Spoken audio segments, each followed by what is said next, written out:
If you want to get in contact with me, the best way to do it is on Instagram. If you just want to say what up, if you want to tell me you love my videos, you can tell me that you hate my videos, but the best way to do that is on Instagram. Peace, y'all. Jonny Fastlane here. So, French Montana completely ruins Power, and Lil Uzi Vert teases Eternal Atake. Plus, Faith Evans is mad at Lifetime. Let's talk hip-hop.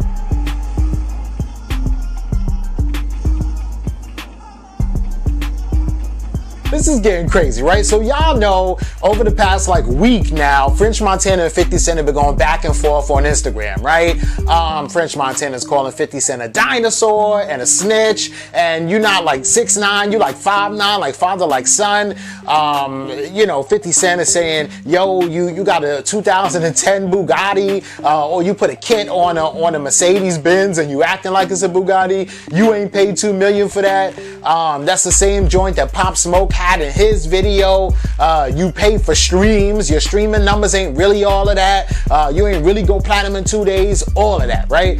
They going hard on each other, right? They going back and forth, but it's crazy and it's kind of cool because I feel like, first of all, y'all need to rap, right? But I really don't think that it's real beef, right? And this is part of why I kind of think that maybe this beef is kind of orchestrated or something like that, because one, these are two New York rappers. One dude is from the Bronx, the other one is from Queens, and they're not rapping at each other. They're just trolling each other online, right? And then also, it seems like French Montana said that 50 Cent paid for French Montana streams to go up, which doesn't make any sense, but I guess 50 Cent wanted to prove that, somebody did purchase some streams, so what he did was he went and purchased streams for French Montana, and it said, see, somebody purchased, which is strange, right? But anyway, so also French Montana is helping 50 Cent advertise Power, because even though French Montana did hit us with a crazy ass spoiler alert, it's still showing that French Montana is getting people hyped up to see Power tomorrow, because apparently Rotumi got killed in the cell, right? When they set the shit on fire, right? And nobody would have known that. So it's crazy, yeah, you hitting them with a spoiler, but you're not hitting them with a crazy ass spoiler, right? And also in the caption, French Montana said that 50 Cent is trying to drag this thing out. He's not going to tell you who shot Ghost, or even if Ghost is alive or dead tomorrow,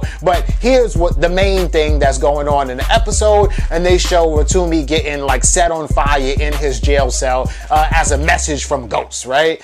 He's like, Ghost is dead, I seen it on the news, but maybe he ain't, right? Because why would Ghost be sending a message to anyway, right? So it's all of that, right? But the whole situation is insane, right?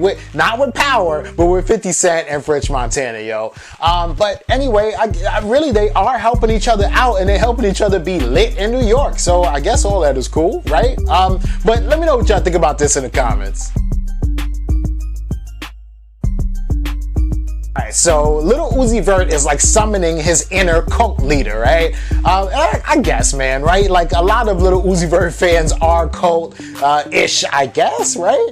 But it's just a whole crazy thing, right? So you see here that Lil Uzi Vert deleted everything off his Instagram completely, and that all he has up is 4 pictures of cult members dressed in that same kind of color purple from Heaven's Gate, right? So Eternal Atake is a play on Heaven's Gate, which is a cult that was back in the 90s or whatever like that, and they all committed mass suicide, right? So the whole situation is about 39 of these people were in a house somewhere in California, and they decided to drink the Kool-Aid, right? It was Kool-Aid with poison in it or whatever, and that's where that term comes from, and they all laid down, they put these beautiful purple sheets or blankets over themselves and laid down and died, right? Because there was a comet that was coming in 1997 called the Halley's Comet, and these people thought that the Earth was about to be destroyed or recycled or whatever, and that right behind the comet, they couldn't see it, but right behind the comet, they felt like there was a alien spacecraft that was traveling towards Earth that was going to pick up whoever wanted to jump onto the spacecraft while Earth was being recycled. So they decided to kill themselves so that they could get to the spacecraft, right? And now we all know that they're just dead, right? Or they could be on a comet, I don't know, right? Or they could be somewhere listening to Lil Uzi Vert, right? But anyway, so Lil Uzi Vert's, artwork on the cover of his album is exactly, actually pretty much the same to Eternal Atake, Heaven Gates, artwork or Heaven Gates logo or whatever, right? And so Heaven Gates logo says, as was promised, the keys to Heaven's Gate are here again. T and those, the UFO 2, as they were in Jesus and his father 2,000 years ago, right? And then, the front of Lil Uzi Vert's album, Eternal Atake, same like key and everything. The keyhole says Eternal Atake. And then it says, as promised, the keys to Eternal Atake are here again. Love and Rage, the UFO 2, as Lil Uzi Vert and his father 2,000 years ago, right? So just very weird and strange and reminiscent of like a straight up cult, right? And I don't know whose idea this was. I guess it's kind of cool, but it also is kind of weird that you're taking like the death of 39 people and making it like a rollout for your hip hop album. But at the same time, it's like, if this was his idea, it's kind of genius because it's kind of saying like, yo, I'm the cult leader, join my cult, love is rage or whatever. But at the same time, it's like a little strange, right? But anyway, let me know what y'all think about this in the comments. Oh, by the way, Eternal Atake is probably going to drop on Friday the 10th, finally, after years and years and years of us waiting. But yeah, let me know what y'all think about this in the comments. The most controversial love story in hip-hop history. I think it was a great love story. Told by those who lived it. We had very strong feelings. He was in love with Faith and he was in love with Kim. He was saying he loved me. I didn't care about all that. I was still his wife. Never before seen footage and exclusive interviews. I don't look at our marriage as a failure. We were hopelessly in love. Biggie and Faith Evans, Hopelessly in Love, part of a limited series event. Premieres Friday, January 10th at 9 on Lifetime. Alright, so that was a clip of a documentary that Lifetime is putting out, right? And it's about Biggie and Faith Evans and Lil Kim and Tupac and all that stuff like that, right?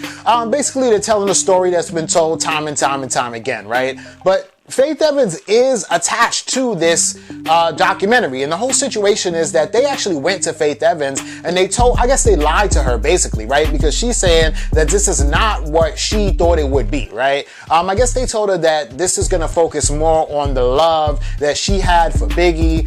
It's gonna really get in depth about like them meeting each other and their fling that they had and then getting married like so quick after knowing each other and then having a kid and all that stuff, right? So she gave him a lot of information about herself and about Biggie and their relationship, right? And if that was the case, then I'm sure that Faith Evans would have been happy, but Faith Evans came out and said that, she's so mad that she's attached to this because really and truly they're telling the same story that's been told over and over again and they're sensationalizing the same crap that we all know, right? So they're really going in and they're talking about like the whole Tupac thing, because remember when Tupac said that he had an affair with Faith Evans on the side, even though Biggie was married to Faith Evans.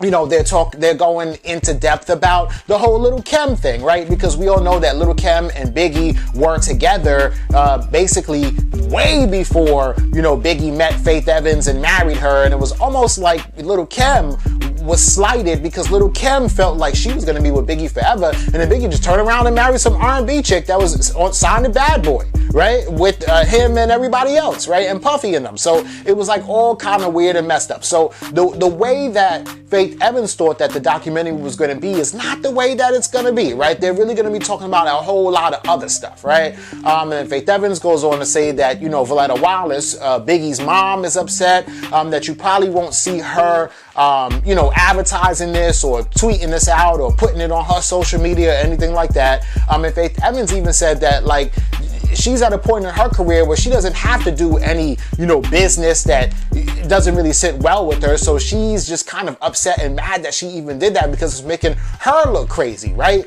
Also, she's with Stevie J, who used to run with Biggie back in the day and everything like that. Now Stevie J is her man, right?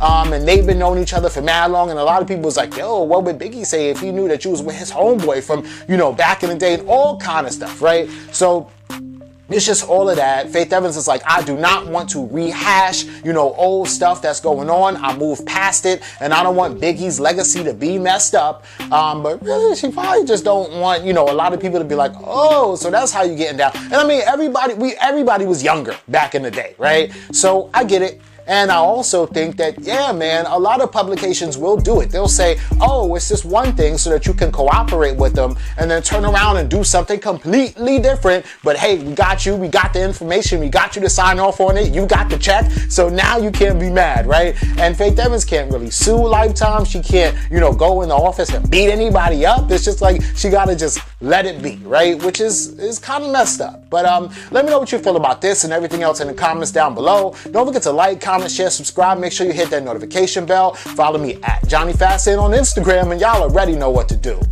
Peace.